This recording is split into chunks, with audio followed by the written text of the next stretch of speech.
याद रखना। अब बहुत बार आता है रिवीजन कैसे करें।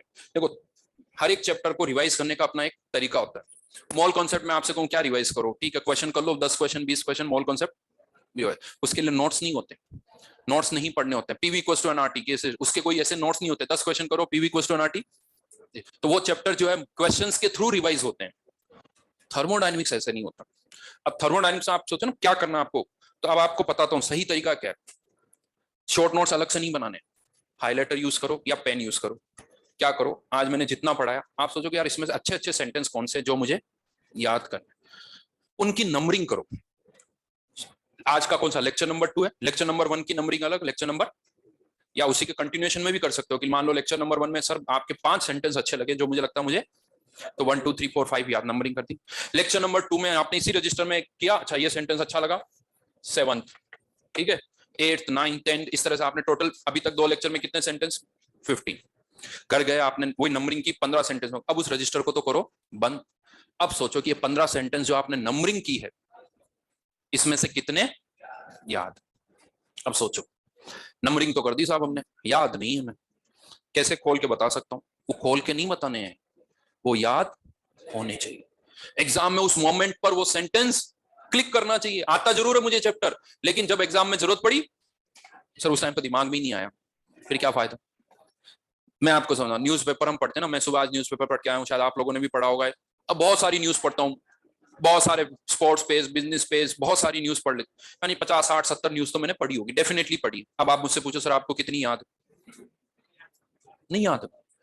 मुझे थोड़ी थोड़ी कुछ याद होगी, पता चला आप पूछोगे तो आज की भी बता दी और 2 3 तो कल की बता दी मैंने। मैं तो आराम से पढ़ रहा था, मैं कोई ठीक है अच्छी लगी थोड़ी पूरी पढ़ ली, पढ़ी दिमाग से, यानी दिमाग थोड़ी लगा रहा था, याद थोड़ी करनी मेरे को उसको, बस रीडिंग कर रहा था। वही चीज हम करते हैं नोट्स पढ़ते वक्त, पढ़ते जा रहे हैं, हाँ सर समझ में आ रहा, बिल्कुल समझ में आ रहा, पढ़ लिया, जैसे ही लास्ट पेज आया लास्ट लाइन पढ़ी बंद किया साइड में रखा, हमारा काम हो गया था। सर ने जो कहा मैं सिंसियर बच्चा हूं, मैंने नोट्स पढ़ लिए, जैसा कुछ नहीं हुआ, क्योंकि आपने चेक ही नहीं किया कि आपने जो पढ़ा है वो याद हुआ है या नहीं हुआ है। वो नहीं हुआ है भाई, याद नहीं हुआ है। मेरे को न्यूज़पेपर की नहीं याद है कि क्या न्यूज थी, सीरियसली नहीं याद है, जबकि इतनी सारी न्यूज पढ़। लेकिन यही आप मुझसे ये बोल दो कि अभी न्यूज़पेपर पढ़ना है और क्लास में आके 10 न्यूज सुनानी है, फिर मेरा पढ़ने का तरीका बदल जाए। फिर मैं सोचूंगा अच्छा पहले पेज पर यार 2 3 न्यूज ये अच्छी अच्छी है, ये याद कर लेता हूँ, दूसरे पेज की कुछ और न्यूज, थोड़ी 3 4 स्पोर्ट्स की याद कर लूंगा, 2 3 बिजनेस वाली, कोई इंटरनेशनल वाली, इस तरह की है।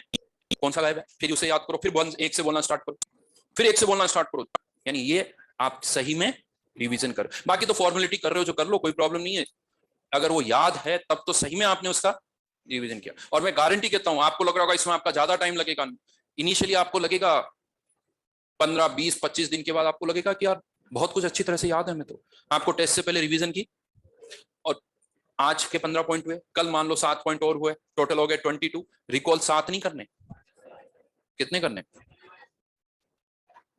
सब करने। इस चैप्टर की जरूरत वही है। नेक्स्ट क्लास में आके मैं ये नहीं पूछूंगा, मैं पता क्या पूछूंगा आपसे, बताओ इंटेंसिव और एक्सटेंसिव आपके अकॉर्डिंग आपने कितने पॉइंट मार्क किए। कोई कहेगा 5, कोई कहेगा 7, कोई कहेगा 8।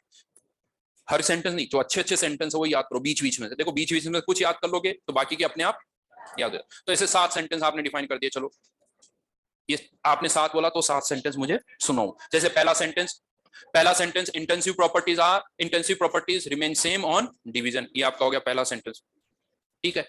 दूसरा sentence an extensive property can be converted into intensive as we define per mole per gram. तीसरा sentence ratio of two extensive property become an intensive. चौथा intensive properties are mass independent provided mass कैसे change कर। ऐसे sentence Hindi English जैसा मन करे, लेकिन उसको याद करो, ये पता होना चाहिए कि ये 5 सेंटेंस है। Isolated system neither energy nor matter, open system both energy and matter, close system only matter can only energy can transfer. Register खोल के नहीं आना चाहिए दिमाग में, रजिस्टर बंद हो तब। जो आप कहते हो ना सब समझ में तो सब आता, लेकिन मार्क्स नहीं आते। एग्जाम में मार्क्स इसलिए नहीं आता कि वो समझ में तो आया है बट उस मोमेंट पर याद नहीं आया। ऐसा बहुत बार होता है, आप बहुत बार जब आपसे कुछ चीजें पूछी जाती है आपको ऑन द स्पॉट याद नहीं आता, आधे घंटे बाद याद आता है यार ये आंसर देना था मेरे को, आपको पता होता है ये आंसर देना था, लेकिन भाई आधे घंटे पहले देना था, अब नहीं। मतलब वो कैसे क्लिक करता है, जितनी ज्यादा आप प्रैक्टिस करो। तो ये पूछूंगा मैं नेक्स्ट क्लास में। आज के लिए थोड़ा सा मुझे भी जल्दी, वैसे जल्दी क्या 10:30 हो गई, बस एंड करते हैं आज की क्लास का। इसको याद करना, अभी तक के जितने भी पॉइंट्स हैं मैं पूछूंगा और वो आपको बताना। तो 10 मिनट पहले मैं फ्री कर रहा हूँ।